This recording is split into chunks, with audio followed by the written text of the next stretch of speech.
Hello বন্ধুরা, আমি আজকে একটা মেথি শাকের চচ্চড়ি করব, সেটা আপনাদের সাথে শেয়ার করছি। আশা করছি এটা আপনাদের খুবই ভালো লাগবে। আপনারা কেমন করে রান্না করেন আর আমি কিভাবে করছি একটু দেখুন। আমি এখানে কড়াইয়ে তেল দিয়ে দিয়েছি, 5 ফোড়ন দিয়েছি আর একটা শুকনো লঙ্কা দিয়ে দিচ্ছি। আমি ফোড়নটা একেবারে চাপিয়ে দিচ্ছি। আপনারা এটা ফোড়নটা শেষে দিতে পারেন।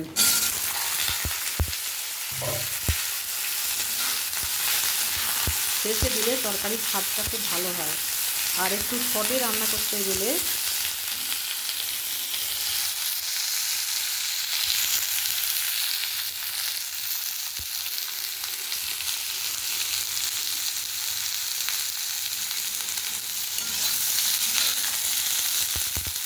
একটু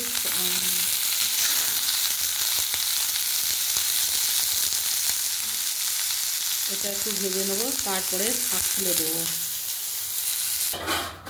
আস্তে আওয়াজ করো। এই হলো মেথি শাক বন্ধুরা, এইটা মেথি শাক। এই শাককে কেটে বেছে ভালো করে ধুয়ে নিয়েছি। আর এবার আমি বেগুন আর আলুটা ভেজে তুলে নিয়ে আর এখানে একটু বড়ি ভাজছি এই শাকে দেওয়ার জন্য। বড় বড় বড়ি এটা ভাজছি। বড়িতে খুব তেল টেনে নেয়। আর একটু তেল দিয়ে দিলাম, তেলটা সব টেনে নিয়েছে। বড়িটা ভাজা হয়ে গেছে, বড়িটা তুলে নিচ্ছি।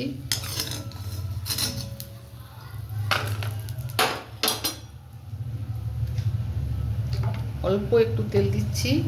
এবারে শাকটা, এই যে বেছে ধুয়ে নিয়েছি শাকটা, এবার এই শাকটা এখানে দিয়ে দেবো।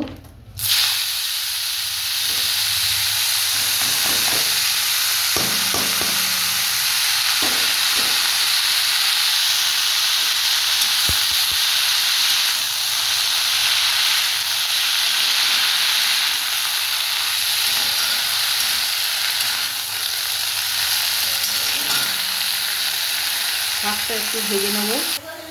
নেই, শাকটাকে একটু নেড়ে নিয়েছি, নরম হয়ে গেছে। এইবারে আমি এখানে ওই ভাজা বেগুন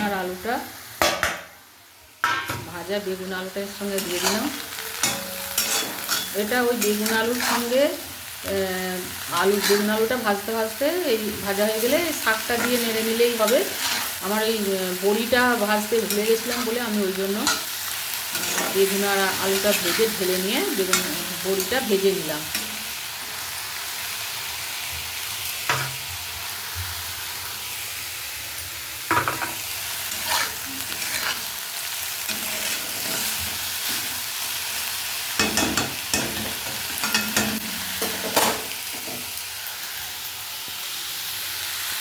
শাকটা আলু বেগুনের সঙ্গে শাকটা ভেজে নিয়েছি। এবার একটু লবণ দিয়ে দেবো।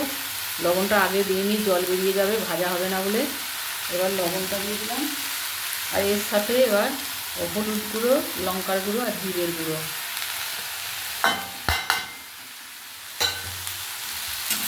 দিয়ে এটা মিশিয়ে নেবো মশলাটা।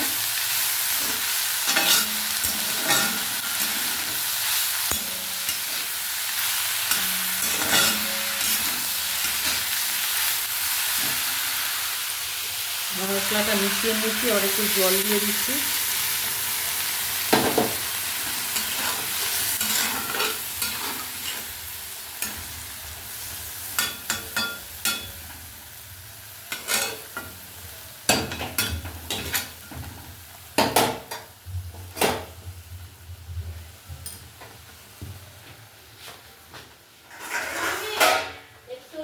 এবার ঢাকা দিয়ে দেবো। শাকটা সেদ্ধ হয়ে গেছে। এবার আমি বড়িটা দিয়ে দেবো। বড় বড়ি এই যে টুকরো করে নিয়েছি, টুকরো করে এতে দিয়ে দিলাম। আর এতে দেবো এই যে 1 চামচের মতো, এটা হচ্ছে সর্ষের গুঁড়ো। বাড়িতেই এটা নুন দিয়ে গুঁড়ো করে নিয়েছি। এই সর্ষের গুঁড়োটা দিয়ে একটু ফুটিয়ে নেবো।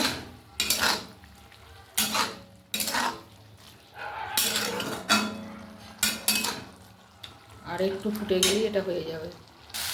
তৈরি হয়ে গেল তোমার মেথি শাকের চচ্চড়ি। কেমন লাগলো অবশ্যই জানাবেন বন্ধুরা। আজকের মতো রাখছি, দেখা হবে আবার অন্য কোনো রেসিপি নিয়ে। অফ করে দিলাম, ঢেলে নেবো।